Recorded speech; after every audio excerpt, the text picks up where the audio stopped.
Thank you all for coming and to the Open University for this opportunity. I will be presenting here part of my master thesis, which the title of is Women Representation in the Parliament in Post-Conflict Societies. I was looking into under which circumstances the post-conflict period, especially the transition period, can serve as an opportunity for women to enter the political arena. And the initial idea for this research project started from our study trip to Rwanda. In 2008, 14 years after the genocide, Rwanda became the first and until now the only country where women are the majority in the parliament. Since then, the numbers of women in the parliament in Rwanda increased even further, and now there are close to 64%. Women are close to 64% of the parliament in Rwanda. And that was something that really interested me, and I wanted to try and see whether the post-conflict stage is an opportunity for women and when and how that happens. So my thesis was not meant only to explain the case of Rwanda, which is a very unique case, but to look at the question in a more broad term. But I will try to focus today on the explanation for the situation of women in Rwanda. So my assumption was regarding this issue that the normal or accepted explanations in the literature as to women's political participation that are usually tested in democratic countries, in stable countries, will not be enough to explain the increase in women's political participation in the post-conflict stage. And I thought that possibly my other assumption was that there are factors that are a result of the conflict itself, of the opportunities also for women during conflict periods, and of the opportunities during the transition period that allow women to enter the political stage. And if you can think about it, maybe historically, conflicts and wars over the years have always been opportunities for women to step into the public sphere, to take upon themselves roles that were preserved only for men before. Not necessarily that means that they could preserve these gains and these new roles after the war or the conflict is over. Keeping those achievements is sometimes harder than getting them during the conflict itself. But there is some opportunity for women during conflict, and I was looking specifically into the issue of parliament representation, just to be able to focus on one indicator and not spread out too much. So the research had 3 stages. The third one was the study cases part, which is most relevant for us today. Beforehand, I did first a preliminary examination of 34 post-conflict societies, focusing only on internal conflicts. I did not deal with interstate conflicts, but rather internal conflicts. And that preliminary examination showed that there is an 8% increase on average in the representation of women in parliaments in the post-conflict period, which is just to give the empirical basis for the phenomena. And then I did a quantitative analysis into looking at the factors that usually are used to explain women's political participation. Election system, the percentage of women working, the percentage of higher education, all of the factors that are used for explanations in democratic countries. And there I found that there are 3 factors that are still important in post-conflict and have power of explanation in post-conflict as well, which is the election system. So proportional representation system is better for women than majority-based system. And then the issue of quotas. Quotas, if there is a quota, especially legislated quota rather than voluntary one, that is also very helpful for women. And then the last factor was the gender gap in higher education. As small as the gender gap is, the better opportunities, the better political representation and parliament representation for women. So the part of the comparative study cases, what I did is I took 3 countries that are similar in these factors, but are different in the level of increase for women participation. So Rwanda, which still has the best record for women participation in the parliament in the world, and then I compared it with Northern Ireland and Macedonia. Northern Ireland was on the lower part. They reached only 16% of representation for women, and Macedonia that reached eventually 30. So they're in the middle. So we have low increase, medium increase, and a very strong increase in Rwanda. All of them adopted proportional representation systems after the conflict. Both Rwanda and Macedonia have quotas, and then all of them have a very small gender gap in higher education. So with this basis, I looked into the factors that are the result of the conflict. And what I've seen is, I will try to go quickly over the factors and how they played part in this change in Rwanda. And it's important to say that the gender change in Rwanda was not limited to representation in the parliament. There is a much more comprehensive change in the gender relation and in women, the opportunities for women in society in general. And there is also some criticism that I might have time for at the end regarding the level of democracy in Rwanda and regarding the use that the government is doing in the issue of gender equality to cover up for a narrowing political space in general. So that is something that I've elaborated on the thesis itself. I don't know if we'll have time for today, but it's important to just mention it.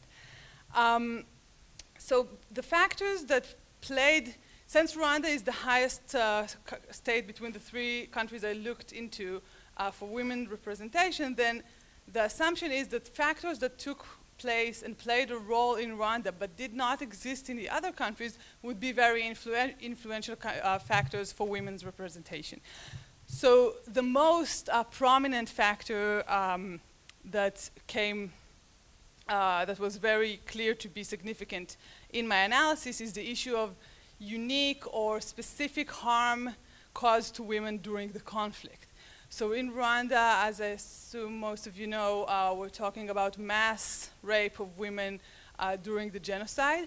And this is something that eventually, and I don't mean that in a cynical way, but served women for the purpose of political participation, because first of all, it caused awareness raising for the women themselves to their special status and to their need to get their needs represented and answered for in the new state that was being built.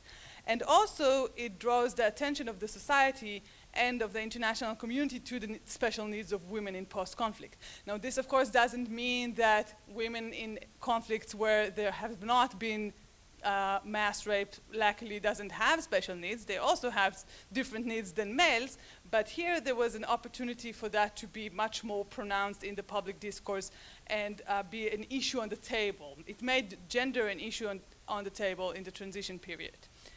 And then the other thing that was very unique to Rwanda, and I can't think of a place where that has also happened in this century, is the demographic gap, the gender gap. So immediately after the genocide, women were 70% of the population, of the active population, meaning people who are alive, first of all, did not die in the conflict, are not in jail as part of their involvement in the conflict, and are not still fighting in neighboring countries, fights that were continuing as part of the conflict. So women were 70% of the population. If Rwanda wanted to move forward, women had to be given roles that were not given to them before, because otherwise there was not much of another choice. So that was another factor that was very important. And then I think the most important thing, and that is very clear in comparison also to Northern Ireland and Macedonia, is the issue of the agenda of the new leadership. So the new leadership in Rwanda, thank you, made it very clear that gender is important to them and that they're going to promote women. And Paul Kagame, the president of Rwanda, even talks about it as a part of women's participation in the conflict itself. So that was kind of a natural thing for them to get women into the political arena. And it's important to note here that this is, in Northern Ireland and in Macedonia, the leadership that came after the conflict did not promote women at all. And it's interesting to see that those were leaderships who were not actually new. they were not new people. It was just a new political order, the same old politicians being now introduced into a different political mechanism. But in Rwanda, the leadership was actually new. These were people who were not part of politics before. They were part of the military group that eventually stopped the genocide. So maybe we can conclude that you need actually new leaders and not just new agreements between old leaders to get an actual change on gender issues. Another thing that happened in Rwanda and was very important is the change of economic status for women. So women can translate their economic power into political power. And in Northern Ireland and Macedonia, it is very clear still nowadays that economic constraints are making it harder for women to enter politics. Not a lot of women have enough money for campaigning, for running even in the primaries in parties. And in Rwanda, there were a lot of changes in the economic status of women. Women were allowed to open bank accounts, to own lands, to inherit property after divorce, things that were not in existence before. And that was very helpful for women. And maybe I can just read to you one quote by the former agriculture minister in Rwanda, Agnes Kalibata. And then she says, "Rwanda's economy has risen up from the genocide and prospered greatly on the backs of our women. Bringing women out of the home and fields has been essential to our rebuilding. In that process, Rwanda has changed forever. We are becoming a nation that understands that there are huge financial benefits to equality." So there was a really, the economic issue and the new economic rights and opportunities given to women were also very helpful in the political process. One more thing that is important to note is the, and I'll do it quickly, is the different social perception of gender issues. So the three countries I looked into, all three of them has relatively conservative perceptions of gender issues. But in Rwanda, the idea, the stream of thinking that we sometimes call maternal feminism, that sees women as having natural abilities to maintain peace and to create reconciliation, these perceptions that in the Western world are very controversial, and there are a lot of debate about it in the feminist discourse, but in Rwanda, in a lot of places, they exist naturally and very authentically, and not, and this was very beneficial for women in the post-conflict state, because there were a lot of people in the leadership, men, that thought it's essential now to kind of import women's abilities in reconciliation and peacemaking from the domestic and home arena into the public arena, because we are in a post-conflict situations that calls for abilities of reconciliation and peace. So this is something that was very interesting to see how when those concepts of women exist in a very natural way, then they work very well for women, and they got better gains for the women of Rwanda than the liberal feminism have gotten in the Western world over the past 100 years.